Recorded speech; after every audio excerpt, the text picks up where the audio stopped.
Мне наприсылали реквестов, картинок, на которые мне предлагают сделать видео. Но поскольку большая часть этих картинок, в общем, не заслуживает ничего вообще, я объединил их в одно видео, в котором быстренько пробегусь по всему этому трэшу. К тому же я сейчас в плохом настроении, поэтому it's only natural for me to shit on it, you know. Итак, на первой картинке мы видим некую Тян, которая поставила себе на лоб пачку сигарет Marlboro и с таким заигрывающим, заискивающим, игривым выражением лица смотрит на эту пачку. Эта картинка, видимо, призвана быть типа милой и типа забавной. Но в 2015 году, в эпоху интернета, подобный софткор юмор уже не катит, на мой взгляд. То есть, если бы на картинке был изображен ребенок, если бы этой Тян было лет 10, это было бы мило, потому что для детей подобный юмор типа нормален. Можно было бы умилиться тому, как мило шутят дети. Но поскольку эта Тян явно взрослая, то и эта картинка, на мой взгляд, не представляет никакой ценности для кого бы то ни было, разве что для тех, кто знаком с этой Тян. Так что картинка, на мой взгляд, совершенно фотография, на мой взгляд, совершенно для внутреннего пользования.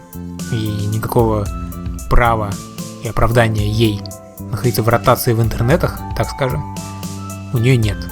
Тем не менее, она, видимо, находится в ротации в интернетах, если, конечно, это не знакомые того человека, который прислал мне эту картинку. В таком случае он хотел просто услышать что-то о картинке, которая значит что-то конкретно для него. Едем дальше. Демотиватор. Иди обними жену или будешь чесать яйца рогами. Изображен олень, который, видимо, чешет яйца рогами. Или что-то подобное вытворяет. Очевидно, это нечеловечески смешная шутка, сопровожденная нечеловечески смешной картинкой. И, в общем, по большому счету, это яркий такой пример того, во что превратились демотиваторы, о чем я говорил в видео про хитрый план. То есть, в принципе, это петросянство самого низшего пошиба, уровня анекдотов на последней странице «Комсомольской правды». У меня есть такое хобби — открывать эту последнюю страницу, хотя ее не нужно открывать, поскольку она последняя. Нужно просто перевернуть газету. Так вот, я люблю читать эти анекдоты на последней странице, и у меня такой челлендж — улыбнусь ли я хоть раз, читая это все. Как правило, там нет ничего смешного, хотя порой там бывает какой-то абсурдный юмор, над которым я, не сказать, что смеюсь, но который нахожу забавным. Типа анекдотов про Штирлица. Это всегда забавно. Эта картинка, в свою очередь, не забавна. Едем дальше. На этой картинке изображен писатель Дмитрий Быков в окружении кучи Тян.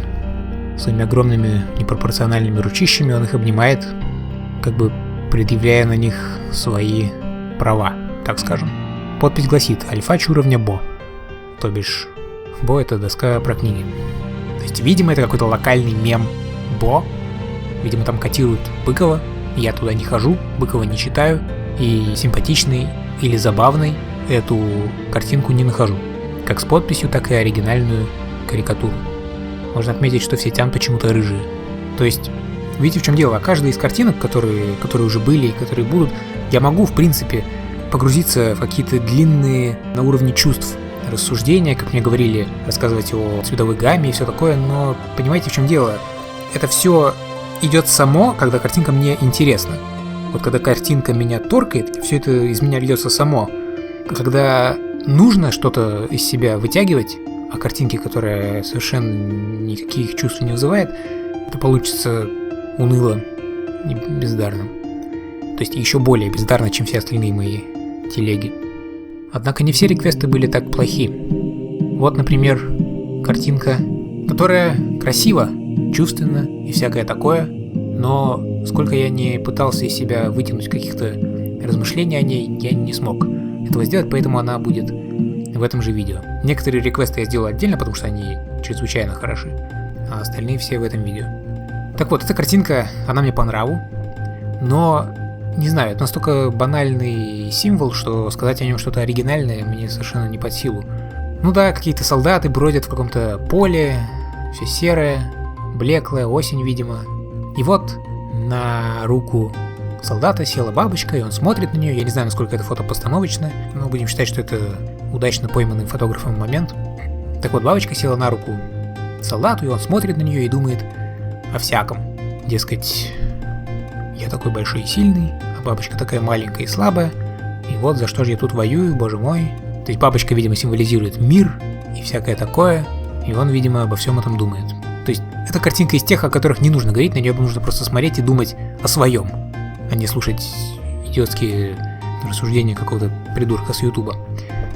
Однако у этой картинки есть еще альтернативная версия с Мугичкой, которая присоединяется к этому солдату в наблюдении этой бабочки.